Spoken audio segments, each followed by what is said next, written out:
तो फिल्म की शुरुआत होती है शॉशैंक रिडेम्पशन नाम के एक जेल से, जहां से कोई भाग नहीं पाया था, क्योंकि यहाँ से भागने वाले हर कैदी की सजा मौत होती थी।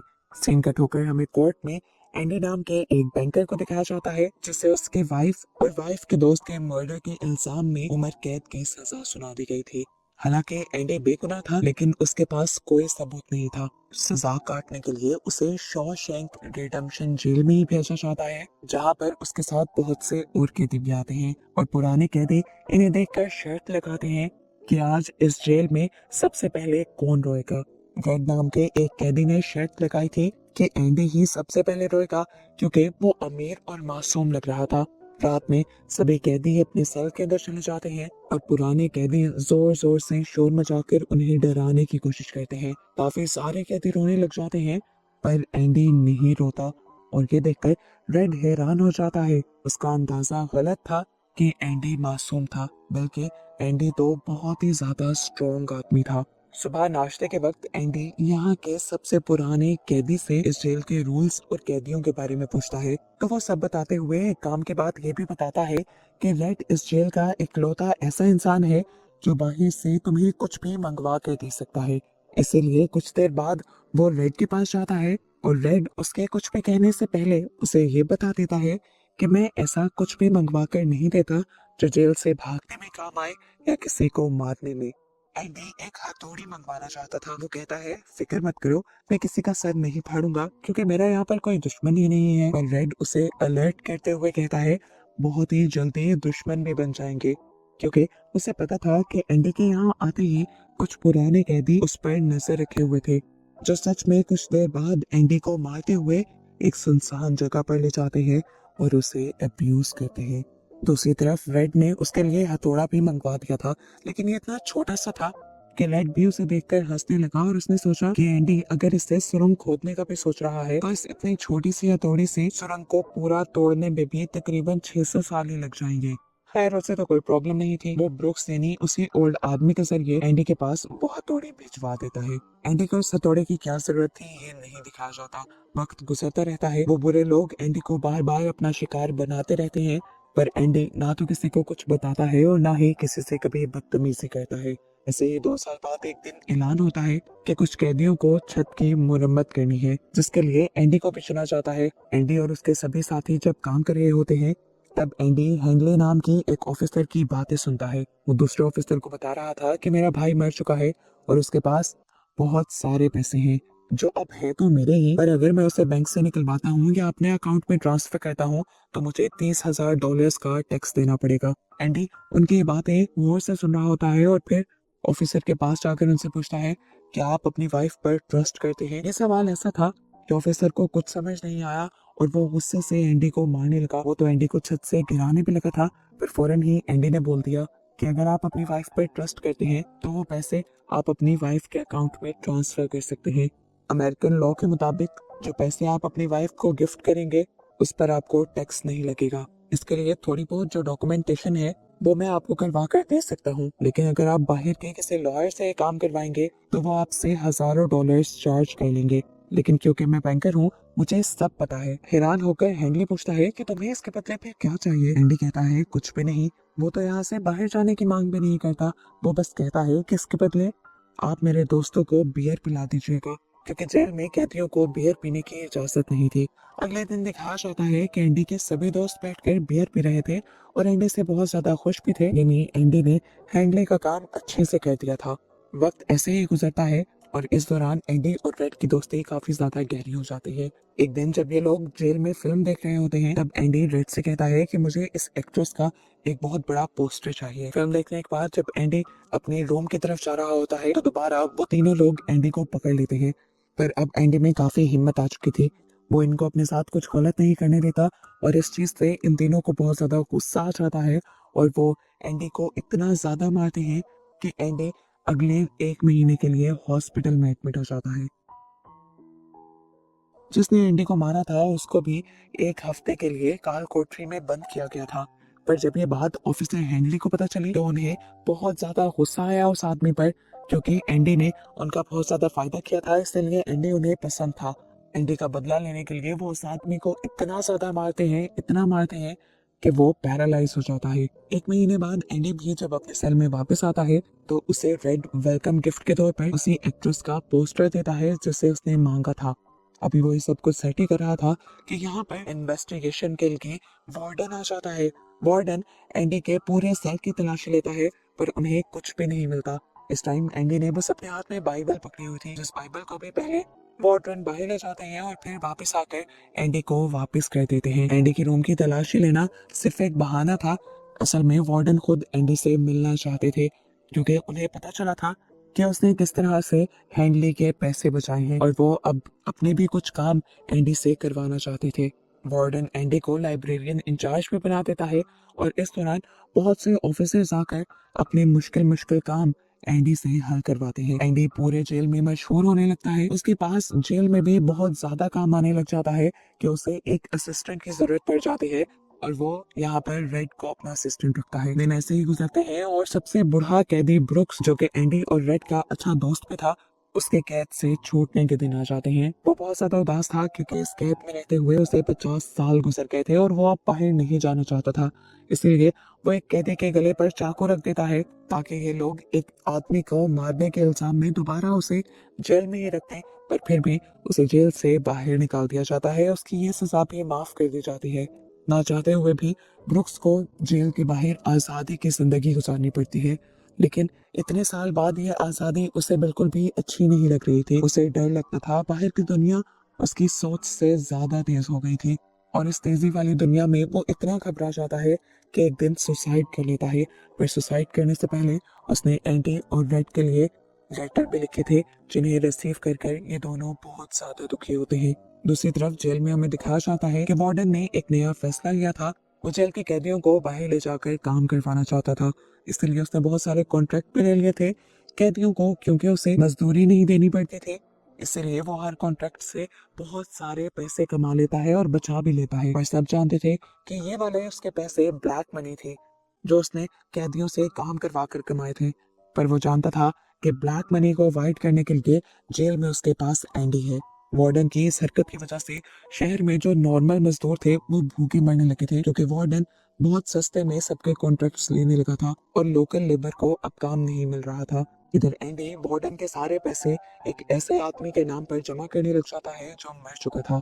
ऐसे वार्डन के अकाउंट में कोई भी ब्लैक मनी शो नहीं होते और लीगली वार्डन पर कोई केस भी नहीं बनता। कुछ दिन गुजरते हैं और हम देखते हैं कि इस जेल में जब कुछ नए कैदी आते हैं तो उसमें एक टॉमी नाम का कैदी भी आता है। जल्द ही उससे सबकी दोस्ती हो जाती है और उसे यहाँ पर सबसे अच्छा इंसान एंडी ही लगता है। उसे जब ये बात मालूम होती है कि एंडी एक झूठे इल्जाम में यहाँ पर आया है तो उसे बहुत ज्यादा दुख होता है और एंडी की हिस्ट्री जानते हुए मूवी में एक शॉकिंग ट्विस्ट आता है। एंडी को टॉमी के जरिए अपनी बेगुनाही का सबूत मिल जाता है। असल में टॉमी एक चोर था और उसके दोस्त भी चोर हुआ करते थे। एक दिन उसका दोस्त जब एक घर में चोरी करने के लिए गया तो उस घर का मालिक उठ गया और टॉमी का दोस्त बहुत ज्यादा डर गया। पुलिस में पकड़े जाने के डर से उसने उस आदमी को भी मार दिया, साथ ही साथ उसकी वाइफ को भी मार दिया। पर अगले दिन उसे पता चला कि वो दोनों मैरिड कपल नहीं थे बल्कि दोस्त थे और इन दोनों के मर्डर का इल्जाम पे लगा दिया गया था एक बहुत बड़े बैंकर पर। ये बातें सुनाते हुए टॉमी खुद भी बहुत ज्यादा दुखी हो रहा था। वो कहता है कि ये सारी बात मुझे पता थी, बस मैंने अपने दोस्त को बचाने के लिए गवाही नहीं दी और मुझे तो एंडी के इस केस के बारे में भी काफी बाद में पता चला था जब केस की सुनवाई भी हो गई थी और एंडी को सजा भी हो गई थी। तब कहीं जाकर मैंने न्यूज में वो खबर पढ़ी थी। ये सारी बातें सुनकर एंडी के होश उड़ने वाले हो जाते हैं। उसकी बेगुनाही का सबूत अब आ गया था। वो अब जेल से बाहर जा सकता था। फौरन वो वार्डन के पास जाता है और उन्हें सारी कहानी सुनाता है, पर वार्डन बहुत चालाक था। वो एंडी की इस कहानी को झूठा बता देता है क्योंकि वो जानता था कि अगर एंडी बाहर चला गया तो उसके राज खुल जाएंगे जो सब एंडी के पास हैं। एंडी उससे वादा भी करता है कि मैं बाहर जाकर भी आपका राज राज ही रखूंगा और बाहर भी आपकी मदद करता रहूंगा। पर वार्डन उसकी एक नहीं सुनता, उल्टा उसे काल कोठरी में कैद करवा देता है और फिर जाकर टॉमी से मिलता है। वो टॉमी से पूछता है क्या एंडी जो कुछ कह रहा है वो सच है। टॉमी जवाब में कहता है बिल्कुल सच है। वार्डन ने पूछा क्या फिर तुम अदालत में जाकर उसके लिए गवाही दे सकते हो। टॉमी जैसे ही हाँ में सर हिलाता है तो चुपके से वार्डन ऊपर खड़े हुए एक गार्ड को इशारा कर देता है जो टॉमी को गोलियों से छलनी कर देता है। यहाँ काल कोठरी के अंदर एंडी को ये खबर मिलती है कि टॉमी भागते हुए मारा गया है। पर एंडी जानता था कि जरूर उसे वार्डन नहीं मरवाया है।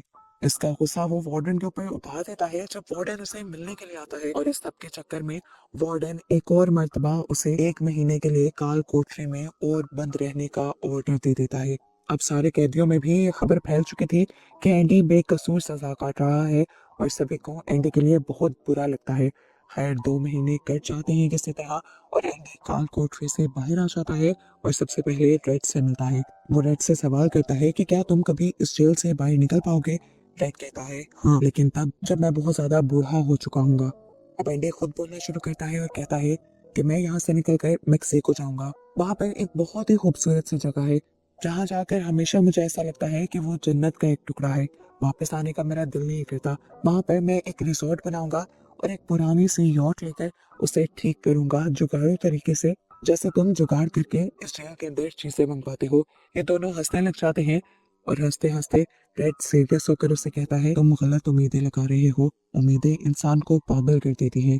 एंडी उसकी इस बात को भी इग्नोर करता है और उससे कहता है वादा करो मुझसे, जब तुम इस जेल से बाहर निकलोगे तो मेरा एक काम करोगे। एंडी रेड को एक एड्रेस बताते हुए कहता है कि वहां पर एक बहुत बड़ा सा दरख्त है। दरख्त के साइड पर स्किन पत्थरों से एक दीवार बनी हुई है, लेकिन उन्हीं पत्थरों में एक काला पत्थर भी है। तुम उसे उठाना और उसके नीचे एक डब्बा होगा, और जब भी तुम रिहा हो जाओगे तुम जाकर उस बॉक्स को जरूर देखना। रेड उसे जाते जाते सवाल करता है कि उस जगह में आखिर इतना खास है क्या। तो वो बताता है कि वहां पर मैंने अपनी वाइफ को प्रपोज किया था। रेड से बात करने के बाद वो वार्डन के पास जाता है, और वार्डन के सारी ब्लैक मनी को वाइट करके वो उसे डॉक्यूमेंट्स बना कर देता है, और फिर खुद ही उन डॉक्यूमेंट्स को तिजोरी में रखता है। जिसके बाद वार्डन जाते जाते उसे अपने कपड़े और जूते दे देता है और कहता है कि कपड़ों को प्रेस कर दो और जूतों को चमका दो। हालांकि ये काम एंडी के नहीं थे, पर एंडी कुछ भी नहीं बोलता और खुद ये काम करने लगता है। इन सब कामों के बाद एंडी अपने सेल में वापस आ जाता है, और इस दौरान हमें रेड को दिखाया जाता है जो एंडी के लिए बहुत ज्यादा परेशान था। एंडी ने आज उससे जिस तरह की बातें की थी, उनसे लग रहा था कि एंडी अपने आप को मार देगा, और ऊपर से वार्डन का भी बिहेवियर उसके साथ बहुत ही ज्यादा खराब था।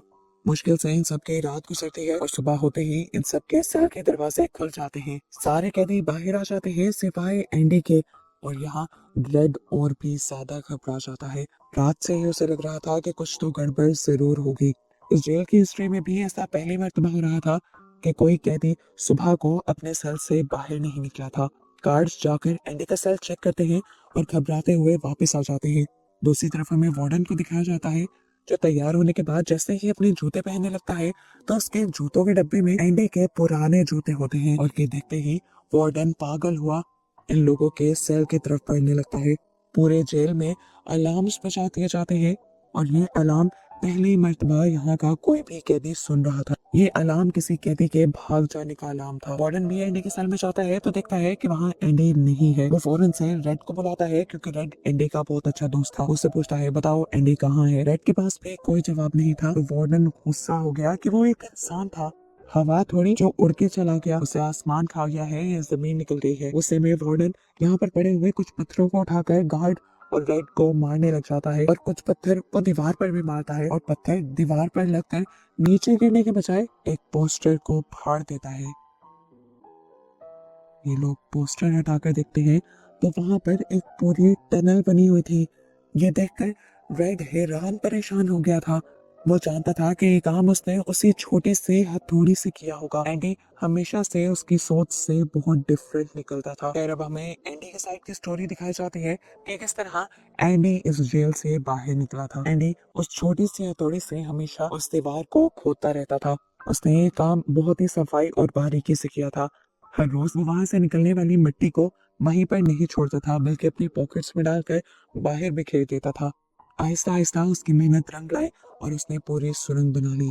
वार्डन अभी भी एंडी को ढूंढना चाहता था। वो हर जगह बाहर तलाशी करवाता है, पर एंडी तो उन्हें कहीं नहीं मिलता। बस कुछ चीजें मिल जाती हैं, एंडी की वो छोटी सी हथौड़ी जिससे उसने सुरंग खोदी थी, और उसके पुराने कपड़े। एंडी ने अपने आखिरी दिन में बहुत ही चालाकी से काम लिया था। वार्डन के जितने भी इलीगल सबूत थे उसने वो अपने पास छुपा लिए थे, और आखिरी दिन जाने से पहले उसने वार्डन के केबिन में अपनी बाइबल रखते थे, जिसे बज़ाहिर वार्डन ने डॉक्यूमेंट से समझा था। और ये सारे काम करने के बाद जब वार्डन ने एंडी को कपड़े प्रेस करने के लिए दिए थे, तो उनमें से एक सूट एंडी ने खुद पहन लिया था और उसके ऊपर फिर अपने पुराने कपड़े पहन लिए थे। और वो नए जूते जो वार्डन के थे वो भी एंडी ने पहन लिए थे, इसीलिए एंडी अपने पुराने जूतों को डब्बे में रख गया था। रात में उसने अपने सेल में जाने के बाद सबके सोने का इंतजार किया। जैसे ही लाइट्स ऑफ हो गई उसने छोटे से टार्च जलाते हुए उस सुरंग से बाहर निकलना शुरू किया। इस सुरंग के जरिए वो सिर्फ अपने सेल से बाहर निकला था, पर अभी भी जेल से निकलना बाकी था।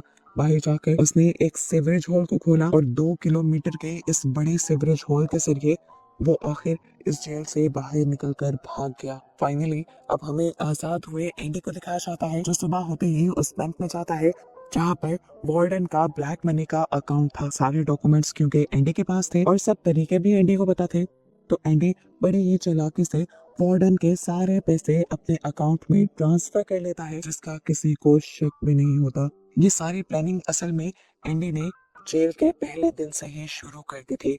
वार्डन का जो अकाउंट भी उसने खोला था वो अपने डैड के नाम पर खोला था, ताकि जब वो पैसे अपने पास ट्रांसफर करे तो किसी को शक भी ना हो। फाइनली मूवी के एंड पे ना सिर्फ एंडी आजाद हुआ था बल्कि वो माला माल भी हो गया था, और ये अमाउंट भी कोई छोटी नहीं थी। $3,70,000 थे ये। एंडी अब अपने जेल से निकलने को भी अपना जुर्म बनाने के बजाय अपनी हिम्मत बनाता है, अपनी सारी ही स्टोरी लिखकर मीडिया में पब्लिश करवा देता है। वार्डन के टॉमी को मारने के सबूत, वार्डन के काले कामों के सबूत सभी वो जेल से चुरा कर लाया था, जिसे उसने अदालत और मीडिया हाउस में दे दिया था। खुद बेकसूर होने की वजह से उसकी अगली सजा भी माफ कर दी गई थी, और जो जेल से भागने का उसने जुर्म किया था वो उसका इसलिए माफ कर दिया गया था क्योंकि उसने वार्डन को पकड़वाने में मदद की थी। जैसे ही इन चीजों की खबर वार्डन को होती है तो वार्डन घबरा कर अपनी तिजोरी खोलता है और वहां पर उसे बाइबल मिलती है। ये वही बाइबल थी जिसे काफी सालों पहले वो एक बार एंडी के रूम से उठाकर भी लाया था। तब उसे ये बाइबल थोड़ी भारी लगी थी। वो खोल कर आज उस बाइबल को देखता है तो उसमें हथौड़ी की शेप में सफेद फटे हुए थे, यानी एंडी ने हमेशा से हथौड़ी यहाँ पर छुपा कर रखी और किसी को उस पर शक भी नहीं हुआ। बाइबल के पहले पेज पर वो वार्डन के लिए मैसेज लिख कर गया था। यहाँ इस तरह हम वार्डन को जेल हो जाते हैं और दूसरी तरफ हमें दिखाया जाता है कि रेड के अच्छे बिहेवियर की वजह से उसकी भी बाकी सजा माफ कर दी जाती है। मॉमी भी आकर उसे रूम के अंदर रहता है जहाँ पर उनका बूढ़ा दोस्त ब्रुक्स रहा करता था, लेकिन इतने साल बाद ये दुनिया उसे बहुत ही अजीब लग रही थी। सालों बाद जेल से वापस आकर वो भी डिप्रेशन का शिकार हो जाता है और अपने आप को मारने का प्लान करता है, पर तभी उसे एंडी से किया हुआ वो वादा याद आ जाता है जिसमें उसे एक बॉक्स को ढूंढना था। अपना वादा पूरा करने के लिए वो निकल जाता है और उसे एंडी की बताई जगह पर एक बॉक्स मिलता है जिसके अंदर एंडी का एक खत और कुछ पैसे थे। एंडी ने लिखा था, जो जगह मैंने तुम्हें बताई थी आज भी मैं तुम्हारा उसी जगह पर इंतजार कर रहा हूँ। बस ये पढ़ना था कि रेड के चेहरे पर एक अजीब सी मुस्कुराहट आ जाती है और वो फौरन से मेक्सिको के लिए निकल जाता है। एंडी की बताई जगह पर पहुंचते पर वो देखता है कि एंडी एक पुरानी यॉट को ठीक कर रहा था जो गाड़ी तरीके से जैसा उसने बताया था। एंडी उसे देखते ही बहुत ज्यादा खुश हो जाता है और ये लोग गले मिलते हैं।